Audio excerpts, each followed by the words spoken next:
Come out with us and play. Love your London. Have a banana.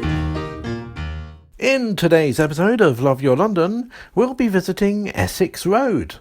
We'll be discovering why the pupils of Islington Green School needed no education. We'll be potentially talking about a Masonic secret connected with this extraordinary tower, so if this channel ends up failing, you'll know why. Plus, of course, there's pubs. Today we'll be drinking at the Compton Arms and the Middleton Arms, but we start our journey outside a pub with an oddly familiar name.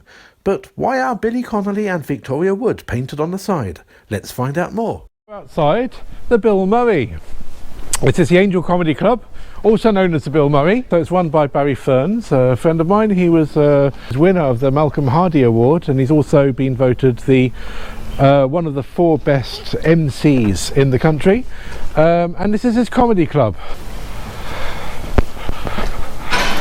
Hi. You're Sarah. You're the Yeah, I'm one of the directors with Barry. so just basically, this started, I believe, not that long ago, because I remember that he was asking what name to call it. 2016. 2016, that's right.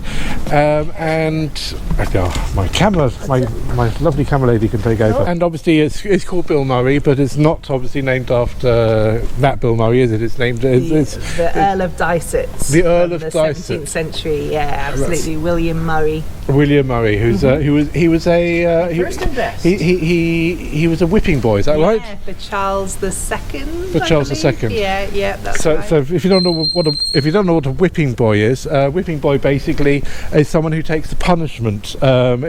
People of nobility. If vicarious redemption, just correct. Like the Christians teach that you can nail someone up and he takes all your sins for you. That's right. So Bill Murray was the whipping boy for Charles II, absolutely. And it's named after this. But no, it's great, and it's a great choice of name because obviously Bill Murray is fortuitous. It is fortuitous, serendipitous, whatever. Yeah. How have you been coping over the pandemic? I mean, this is the first night, is that right? Or no, it's not the first night. We've been open since 17th of May at very reduced capacity. We actually did a show at midnight on the very first day that we could, but it's been very reduced, obviously, but still had some really good nights.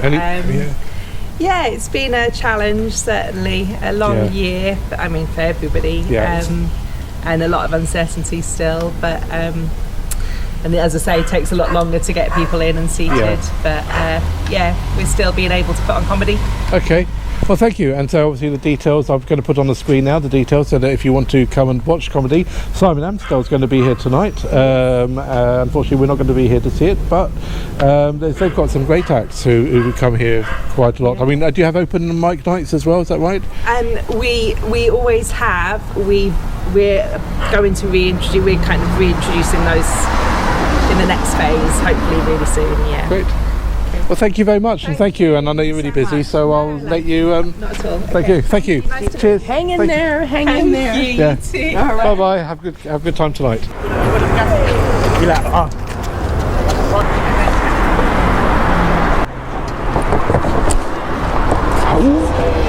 Get off the street.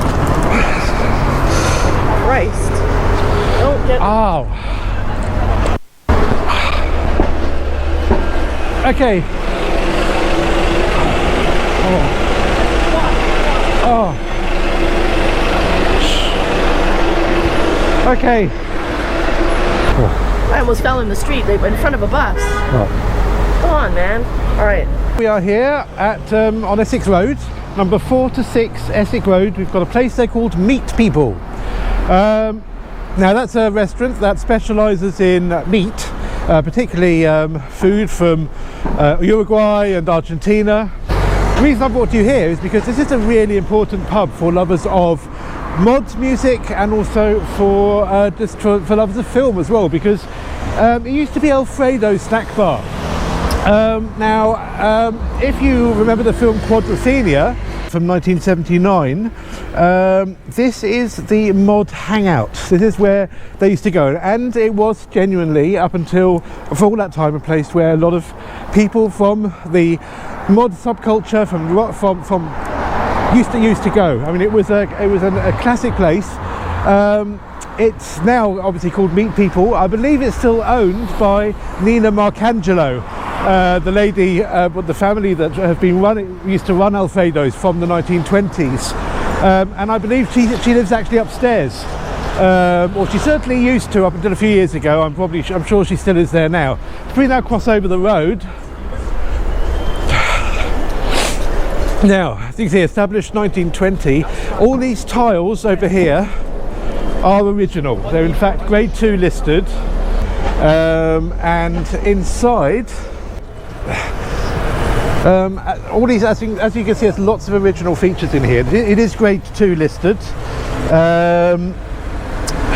and this glass here in particular, as you can see, it's a kind of a white cloudy glass.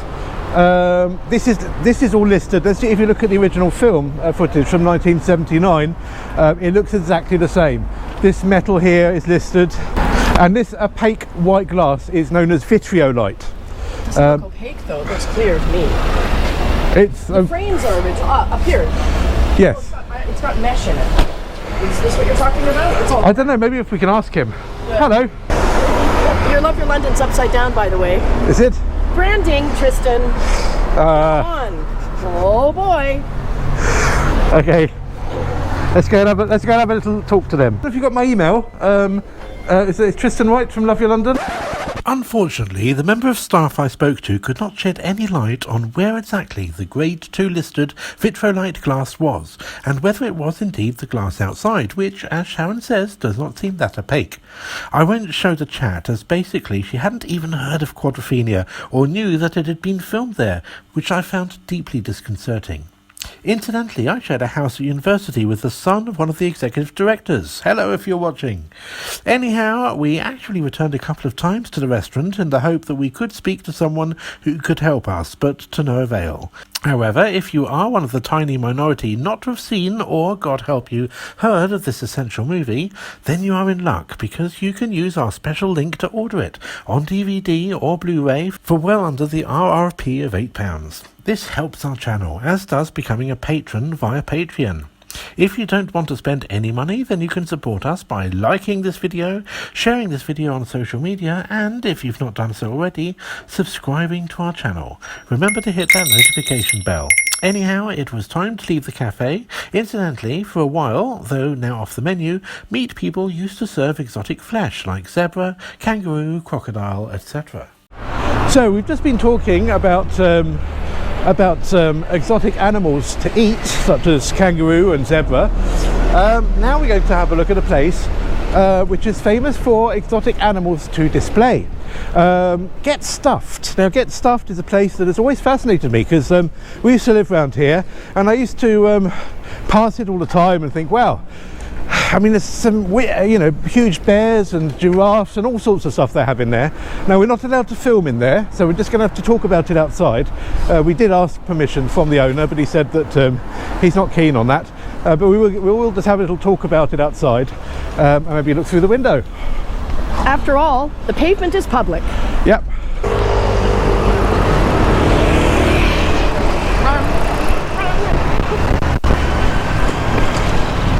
There we go. We had hoped to get permission to film inside this fascinating emporium of stuffed animals and possibly interview the owner, but he emailed us to say it was not in his interest, which we didn't really understand. Not that we were that surprised. It is notoriously difficult even to visit this shop, which always has to be via prior arrangement, even before the pandemic. Coming out after a late night at the Queen's Head and seeing just across the road a massive polar bear peering out of the window was always quite spooky.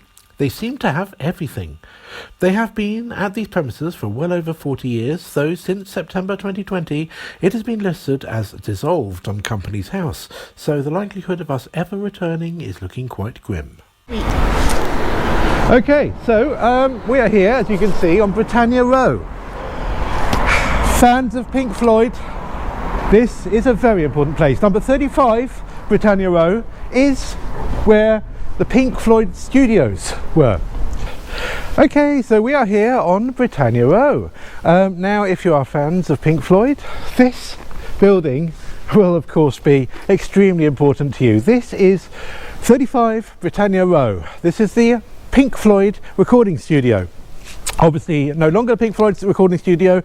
Britannia Row moved to Twickenham in 1995, and in 2015 it finally disappeared, unfortunately. But up until 1995 this was Britannia Row Studios, and this is where so many important albums were made, not just by Pink Floyd, but you know, Call for Cats by Squeeze was recorded here. Oh, I like that. Bjork has done recordings here. Joy Division have done recordings here. I mean, Pretty cool. Those are all, you know, those are on my playlist. but the one record that was recorded here that has the most worldwide relevance is Pink Floyd's album The Wall. So this is where Another Brick in the Wall was recorded with all the school kids in 1979. Now, I'm not a massive Pink Floyd fan. I have seen them a couple of times live, but I really do love that song. It's part 2 especially. It is a protest song. It's a protest song about well, about school bullying, especially about boarding schools. Roger Waters and his experiences at boarding school, and the lyrics are just so powerful, and I just love the lyrics. We don't need no education, we don't need no thought control. This was recorded by Islington Green School kids. They were only allowed 40 minutes to record it, and their head of education, Alun Renshaw, he was very, very much into the idea. He absolutely loved the lyrics, but he made sure that he didn't let the head teacher, Margaret Maiden, know what the lyrics were, because she probably would have said no. Although afterwards Margaret Maiden did admit that it was a really important musical education for the kids. So in the end she was in favour of it, but she would have almost certainly pulled the plug had she seen the lyrics in advance. But Alun Renshaw was very, very keen on the whole idea. It was a great education for them, and the kids absolutely loved it because this was relevant music to them. This wasn't Tchaikovsky, this wasn't Shostakovich, which is the stuff that they were learning. This was modern day music, and actually made them extremely interested in music. It was fantastic. But anyway, this is where that album was made in 1979. Such an important album. In 1980 it was used by the anti-apartheid movement in South Africa to complain about racial inequality in schools, and that prompted the South African government in 1980 to actually ban this record. I mean, that's how important it is. When a record gets banned, it just makes it... Well, when it gets banned by nasty people. Exactly, yes. Yeah. So we're just going to show you a little bit of footage now of, just around the corner from here, the Islington Green School. Obviously now it's no longer the Islington Green School, it's now known as the City of London Academy of Islington, and it is where Paloma Faith went to school, if you're interested in that sort of pop... Excuse me? Yeah, you're kind of in the middle of the street there, buddy. Yeah, I'm filming, aren't I? No, but that doesn't matter.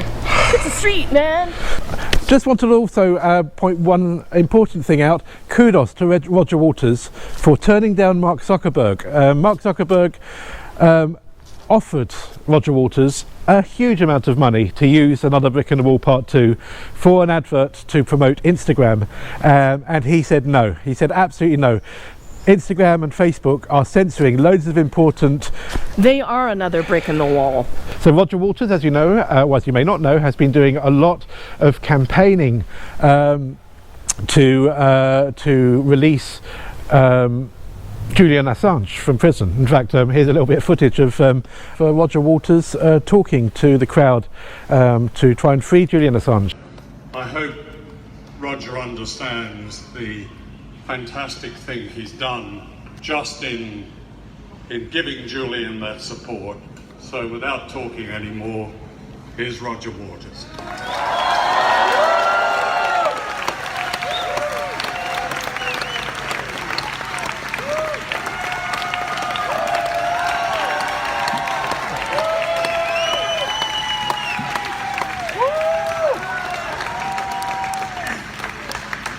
Where was I? How do we put ourselves in the position of a Julian Assange in solitary confinement, or with that kid in Syria or Palestine or Rohingya being blown to bits by these people in this building here?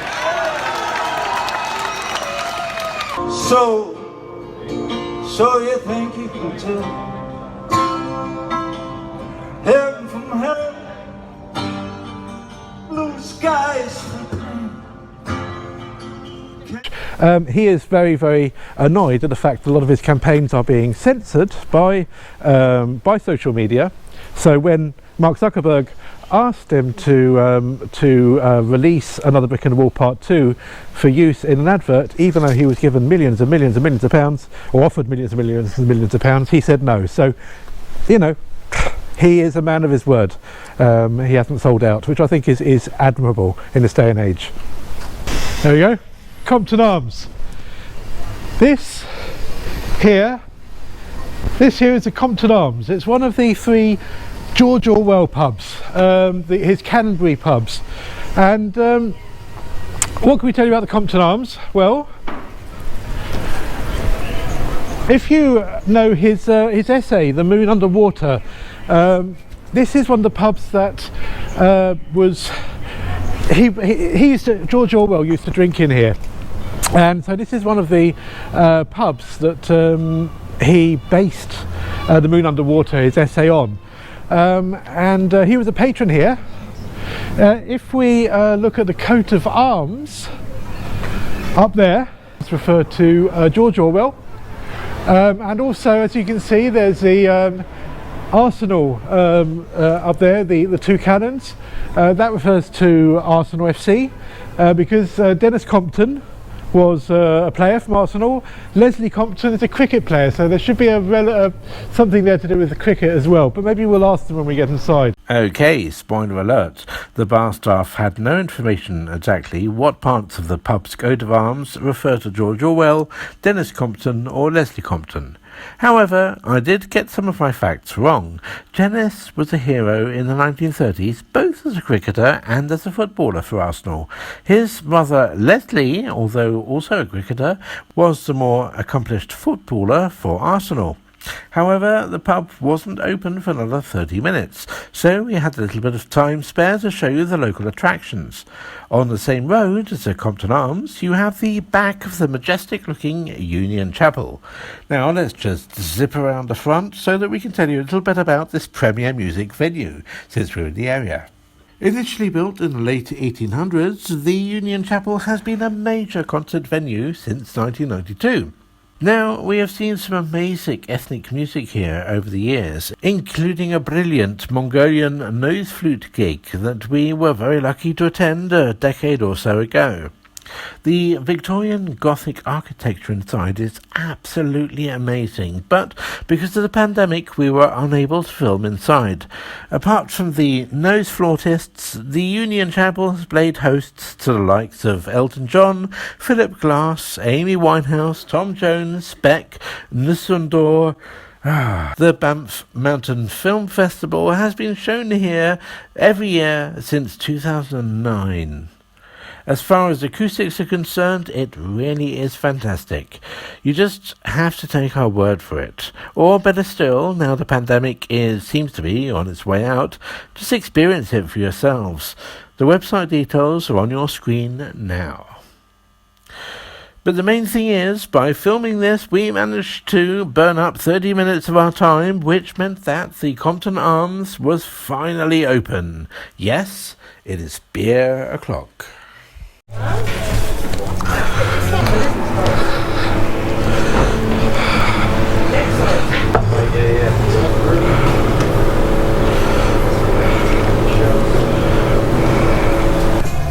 It's our card. We're doing a vlog of all the bars and places around here, really? And we were talking about the George Orwell collection. Oh, nice. I just wanted to check because I thought that your coat of arms had George Orwell on it.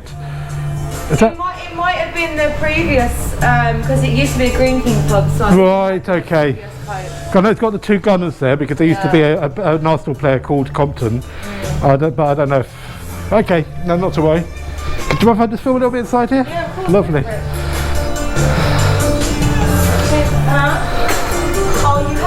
have to just press the... Shall I pay for the drinks? It's here now? You can pay once you're finished. Okay.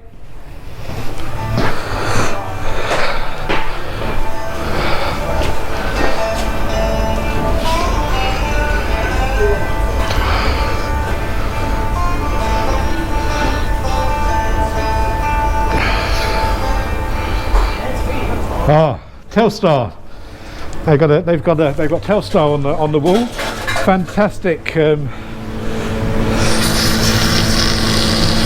Fair, clever girl, isn't she clever? No hands. So they got a picture of the Telstar Tornadoes album on the wall there.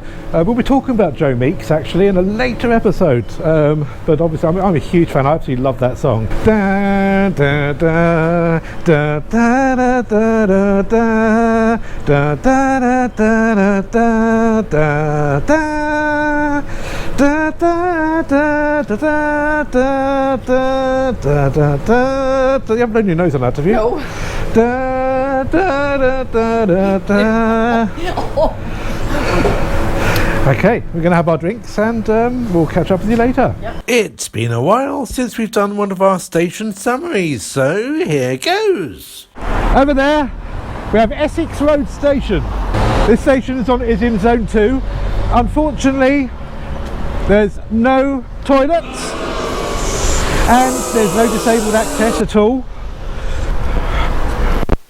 Now the funny thing about it is that it is an underground station, but it's not on the London Underground. It's not managed by London Underground or Transport for London, but this is an underground station, and in fact it's the only National Rail station that is underground. The only one that is deep level underground. That is only on this. Yeah, so this station opened in 1904, and it actually was part of the London Underground between 1933 and 1975. Another anomaly about the station is, even though it's in Zone 2, it's one of the very few stations not to have automatic ticket barriers. In Zone 2, all the stations, I mean all the National Rail stations, and obviously the underground stations, have got automatic barriers. But here we've just got a touch and go thing. So that's quite extraordinary. So this National Rail station is on what used to be known as the Great Northern Rail, and it links Moorgate to Welwyn Garden City or Stevenage. Exciting. It is exciting. We've got a lot of rail transport enthusiasts who watch our channel, and also it's really important to cover every single station. I know we've got lots of competition, but we've got to talk about these things. Otherwise, we'll get complaints. Don't want complaints, do we? There we go. Look at that. Okay, so we are here at number 6, Canonbury Place, and just over there is the oldest skyscraper in the country, if not maybe the world. I don't know, it won't be. I'm sure there's ones in Italy that are older. This is 1500s. Oh boy. This was built between 1509 and 1532, so it is Tudor, and yes, it is original. That is how originally it was. So this is grade 2 star listed. I'm surprised it's not a grade 1, to be honest. So that tower bit is also original. That's 20 metres high. Sir John Spencer, or Rich Spencer as he was known, he bought the house a few decades later, and he became Lord Mayor of London in 1594, I think it was. And he had a daughter, Elizabeth, and she had fallen in love with William Compton, the second Baron Compton. Now, Sir John Spencer did not approve of this union. I think William Compton owed him some money, and he actually locked his daughter Elizabeth into the top floor of the tower. And legend has it that she dressed up as a page and she eloped out of that window, lowered down in a bread basket, to William Compton, who was below. And I think William Compton was dressed up as a baker's boy. So they eloped and they got married, but then the daughter Elizabeth was disowned by Sir John Spencer. But then when Elizabeth and William had a son in 1601, because Sir John Spencer didn't have a male heir and Elizabeth was his only issue, Queen Elizabeth I intervened and said, why don't you adopt the son of Elizabeth Spencer, or Elizabeth Compton I suppose she was now, because she was married to William Compton. Why don't you adopt him as your heir? And then that actually brought the family back together again, because he realised that was the only way he was going to get an heir to his fortune, the Lord Mayor.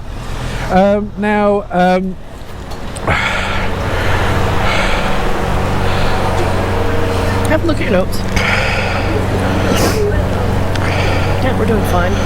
Now, in 1610, when John Spencer died, Elizabeth and William took over the fortune. Unfortunately, William Compton, as I did say, he owed John Spencer quite a lot of money, and that's because he had a bit of a gambling problem. So he, in fact, got rid. He managed to get through £72,000 of the inheritance money just in a matter of 8 weeks. Now, to give you an idea, £72,000 on gambling and lavish entertainment in 1610, we're probably talking about £20 million in today's money in 8 weeks. So that was quite a disaster, really. So they ended up being pretty broke, and they leased the house out. And the first person to have the house after it was leased out was Sir Francis Bacon. Not obviously the Francis Bacon painter, but this is a Sir Francis Bacon. So Sir Francis Bacon moved in with his young wife Alice Barnum. Now, two of them moved in here in about 1616 until 1625.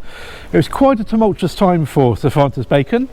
He was 45 when he married Alice. And Alice at that time was 13. In fact, he had been wooing her since she was, I think, 11 years old. But that's what it was at the time. It wasn't a particularly happy relationship. She ended up having an affair with Sir John Underhill. And Sir Francis Bacon, in 1625, the last year that were living here, ended up disinheriting her, and that was in fact the year he left his property. He was a huge hypocrite, really, Sir Francis Bacon, because he entertained a lot of male lovers in that tower up there during his marriage to Alice. One of his male admirers was Godric, one of his Welsh servants. It almost went to trial. His brother Anthony Bacon was taken to trial for the same reason, but Sir Francis Bacon got off, and that's probably largely because he was extremely high up in Freemasonry. He was quite possibly the president of the Rosicrucian Society, but he was most likely the very first Grand Master of modern English Freemasonry. So there's lots of stories about Sir Francis Bacon. A lot of people say that he maybe even faked his own death. Some people even say that he in fact was the ghostwriter of Shakespeare after he died. There's so much written about whether or not Shakespeare wrote his plays. Much of it is based on snobbery and incredulity that a poorly educated man from Warwickshire and the son of a glovemaker couldn't possibly write such brilliant drama. There's at least 80 potential candidates out there to have been touted as the real Shakespeare, but by far the one that has the most traction is that of Sir Francis Bacon. Those who believe Bacon wrote Shakespeare's plays are known as Baconians, and there is a strong rumour that one of the secrets one learns when one reaches the highest echelons of Freemasonry is that Bacon indeed wrote Shakespeare's plays, after faking his own death, of course, which is why he needed a frontman. There again, a similar secret involves the revelation that Sir Francis Bacon was Queen Elizabeth I's secret son, so who knows? Towards the end of the 1800s, American physician Dr. Orville Ward Owen went as far as building a machine to look for hidden messages left by Francis Bacon inside Shakespeare's works. He failed. This title page of Cryptomenetices et Cryptographiae by Gustavus Silenius, a contemporary of both Shakespeare and Bacon, supposedly shows here Sir Francis Bacon writing a play, handing it to a go-between, who here is seen giving the play to a man shaking a spear. Yep, fake news and conspiracy theories are as old as time itself. Who knows? But the fact of the matter is, he was extremely high up in Freemasonry, almost certainly. Now, whether or not it's true, we don't know. But the fact that at the moment, this is the home of the Canonbury Masonic Research Centre is certainly not helping quell any of these rumours. But now, in happier times, in here, we think it was Sir Francis Bacon planted it, but there's a mulberry tree in there, We know that it was there when he left the property. It's very likely that he actually planted it as one of the seedlings that it was all part of Sir James I of England, James VI of Scotland, brought over in order to start off a silk industry. The mulberry tree is still there. It's in a bit of a sorry state. The trunk is on its side. Right, Nana, keep dogs, get the dogs.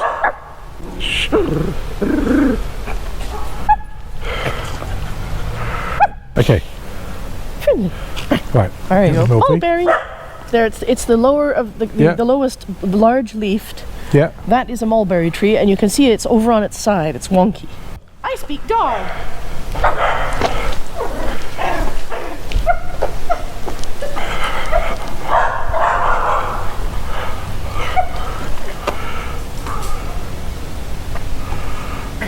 Oh yeah, you can smell the shrubberies.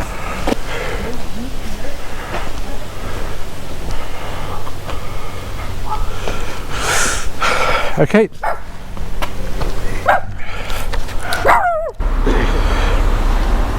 Okay, so now this is a very small builder's office, and the reason why we want to mention it is because in a world where so many companies always are merging, this has been a family business for 150 years. This is Henry Hardy Buildings. It's been in this area for 150 years.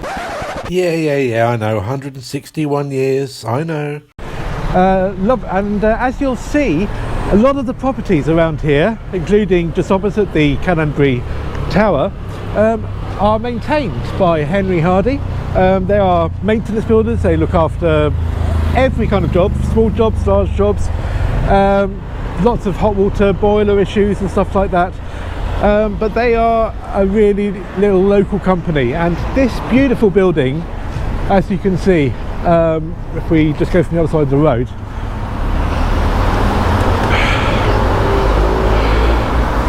yeah, so this beautiful building is just so small and a little doty thing, isn't it? It's lovely, just love it, it's fantastic. So it's run by Norman Bars. He's very, very worried that he might have to close because of Brexit and the fact that he can no longer employ Polish workers easily, and he's also very concerned at the fact that there aren't any apprenticeships anymore. He hasn't had any applicants for potential apprenticeships, and he's been advertising for them. Okay, so we're here at outside the Middleton Arms. Now I think you'll remember in one of the earlier episodes that we did, we talked a lot about Sir Hugh Middleton and the fact that he brought the water from the River Lee, the drinking water, to the City of London. And so this is just one of the many pubs, squares, roads named after Hugh Middleton. Ah, fantastic. It's our card, by the way. We're doing a little vlog. We're doing a vlog about local pubs. So I just wanted to ask you quickly, I heard that there was meant to be a sauna, something about a sauna here. Is that... the yacht club, yeah. So that is a sauna that people can use? It's not an actual sauna, it just looks like a sauna. It's got wood panelling. Oh, it looks like a panel. And you've got also a real fire, is that right? You do have a real fire? There's a real fire in there? Not in there, inside. Inside, it's one of the real fire pubs.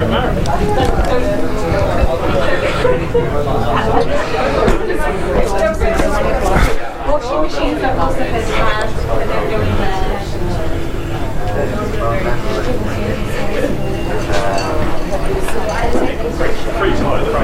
What a lovely beer garden this is. One of the little charming beer gardens here. Absolutely lovely. And in here, I'm just going to open this door for a sec. This is, it sort of looks like a sauna, doesn't it? But it's like a snug. I don't know if you can see it. There we go. Look at this. It looks like a sauna. It's not a sauna, but they've made it look just like a sauna with the wood panelling and everything. But it's fantastic. Sharon, try a quick look. Oh, there's no one here. No. Oh, it smells like wood smoke. It's like a sauna. They've made it look like a sauna. It's not a sauna. They have got. It used to be a sauna. No. They've just made it look like it's a sauna. I see. Cool, isn't it? It is cool. There we go. There's another absolutely lovely pub. As I said, named. Second pint of the day. tennis last week on Wednesday.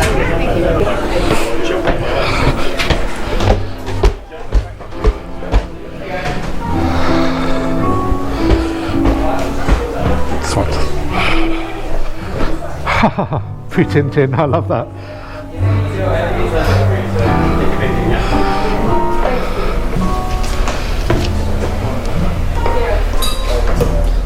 Lovely, absolutely lovely.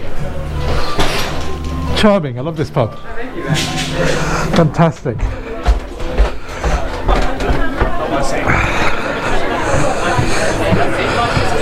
That looks good. Gin apple mojito. Yes. Well, we can make our own. We've got lots. Yes, I mean the pints are £5.50, so I imagine the mojitos are going to be probably closer to a tenner. Anyway, so there you go.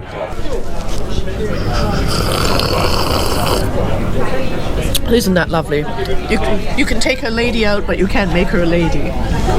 You're a lady, you're all a lady, and I'm a man. Never mind. You are my lady, enough, quiet. And I am your man. Basta. Next time on Love Your London, it's Angel Episode 5. We visit All Flutes Plus, which will fulfil all your flautist requirements. We talk cobblers with someone who showed us, among many other things, what Franklin D. Roosevelt's foot would have looked like. Plus, Sharon draws the much-loved Watchman's Hut, which keeps guard over the New River. You will be able to bid on the drawing as soon as Episode 5 goes live, so remember to subscribe so you don't miss it.